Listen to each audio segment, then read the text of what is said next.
petits hommes verts de l'Éthiopie sont en train de marquer les consciences, de marquer les imaginations. Regardez, Haile toujours en tête, Kenenisa en deuxième position. Et alors, ce qui est marrant, Bernard, c'est qu'en fait, celui qui a le statut privilégié, en quelque sorte, c'est le moins connu des trois, c'est Sileshi, qui lui reste tranquillement en troisième position. Alors, est-ce qu'il ne peut pas relayer ou est-ce qu'il est protégé? C'est quand même étrange. Écoutez, il a couru en 26,58.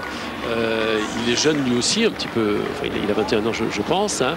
Je crois qu'il est un petit peu à bout. Il compte sur son finish aussi. Il n'a quand même. Bon, il est sûr que s'il passe devant, il se brûle. Je crois que ce qu'a fait aujourd'hui Gebre est très très fort. Je pense qu'il se sacrifie un petit peu. Il sait qu'il ne peut rien faire au sprint comme contre Kenenisa Bekele et aussi peut-être contre Sileshi. Donc je crois qu'il se sacrifie. Il ouvre la porte à la nouvelle génération. Je crois que c'est tout un symbole. Kamati qui s'accroche, mais il y a un petit écart. Regardez, ouais, c'est terrible ce qui se passe. C'est terrible. Ouais, Kamati est désormais le seul à pouvoir empêcher un triplé superbe pour l'Éthiopie. Sileshi aussi est limite un petit peu peut-être, mais il s'accroche encore à ses frères.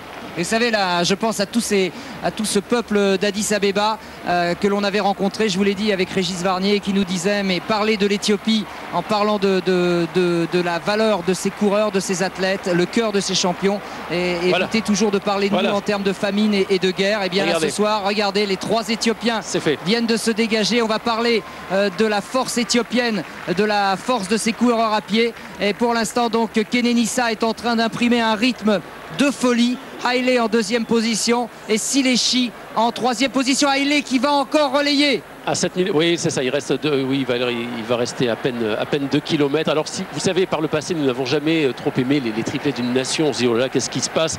On pouvait suspecter beaucoup de choses. Là, c'est simplement, on ne dira plus pour nous la révélation, mais la démonstration flagrante de la force de l'Afrique, du talent de ses coureurs, sélectionnés depuis des milliers d'années au niveau génétique, sur leur capacité à se déplacer, à bouger, à aller ensuite un entraînement naturel, à aller à l'école en courant, et parmi eux les plus grands ensuite s'entraînent, arrivent et nous font cette démonstration là. Ils sont pauvres et croyez-moi, ils n'ont pas des grandes conditions d'entraînement. Alors qui peut battre le roi Gebre Selassie sur 10 000, demande Jackie du Val de Somme. Je crois que Bernard, la réponse elle est claire. Oui, je crois que c'est Kenenisa Bekele ou peut-être surprise de Sileshi. En tout cas, je dirais qu'aujourd'hui cela dépasse. Je crois que véritablement pour la première fois, mon petit Patrick, si vous êtes d'accord avec moi, vous allez me dire oui, je le sais, je dirais peu importe. Je dirais peu importe, tellement ils nous ont offert une fraternité tout au long de cette saison. Lorsqu'on a vu Gebre Selassie, 2 fois champion olympique, 3 fois champion du monde, s'écarter dans la dernière ligne droite pour laisser passer Bekele, sachant qu'il le passerait, lui ouvrir la porte, c'était plus qu'un symbole. C'était une fraternité que l'on ne retrouve nulle part ailleurs. On l'a vu, on la trouve chez ces Éthiopiens. Et je crois que ça, c'est magnifique. Et à vrai dire, peu importe qui va gagner. Oui, mais ça va toujours aussi vite, hein, avec Haile qui accélère encore sa foulée, qui va conduire dans un fauteuil, à mon avis, Kenenisa vers la victoire, parce que Haile sait bien maintenant que son finish est un peu émoussé. Vous voyez que des concurrents ont déjà pris 400 mètres de retard. C'est le cas du champion des États-Unis, Keflezighi, qui a pris donc 400 mètres de retard et qui essaye de s'accrocher à la foulée des trois Éthiopiens, pardon, mais croyez-moi, cela ne durera pas longtemps parce que ça va vite, toujours avec Haile devant Kenenisa, Sileshi en troisième position. Qui va prendre la responsabilité de démarrer le sprint? Oui, il souffre. Hein. Je pense qu'Haile Gebre Selassie commence à souffrir. Je pense. Allez, il se promène derrière.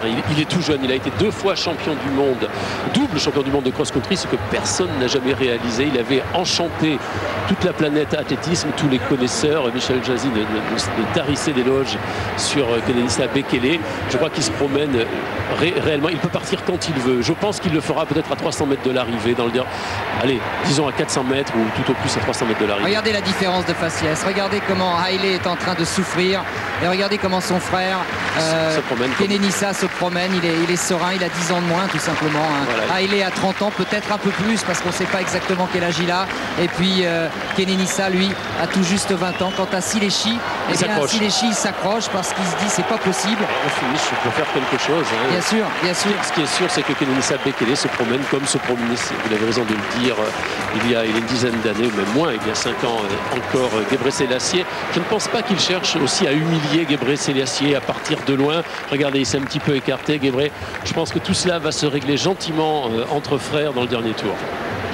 Ouais, et le dernier tour, il approche maintenant très dangereusement. Il en reste 3 et regardez le rythme, il est toujours de 63 à 45, c'est-à-dire des tours qui sont menés extrêmement rapidement. Essayez de faire un 400 mètres un jour. Vous allez voir ce que c'est que de faire un 400 mètres en 1-3. Et bien là, ils le font pendant 10 km. Ils le font pendant 10 km avec une accélération encore d'Hailey, comme si c'était encore possible qu'Hailey puisse aller chercher un 4e titre de champion du monde. Il y croit peut-être dans un coin de sa tête, Hailey. Il y croit, lui, que les dieux du fond ont toujours accompagné tout au long de sa carrière. Il se dit, Bernard, peut-être encore ce soir j'aurai les jambes.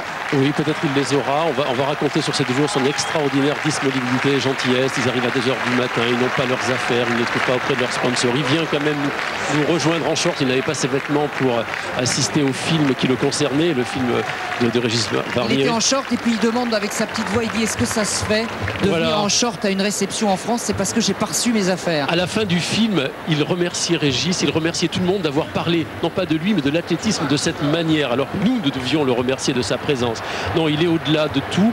Il sait aussi que gagner, c'est aussi tuer la victoire d'un autre. Il a de la malice, mais il a aussi de la compassion pour ceux qu'il bat. Et peut-être aujourd'hui, d'ailleurs, ils vont battre. Et regardez, il décroche maintenant. Ouais, Siléchi est en train de...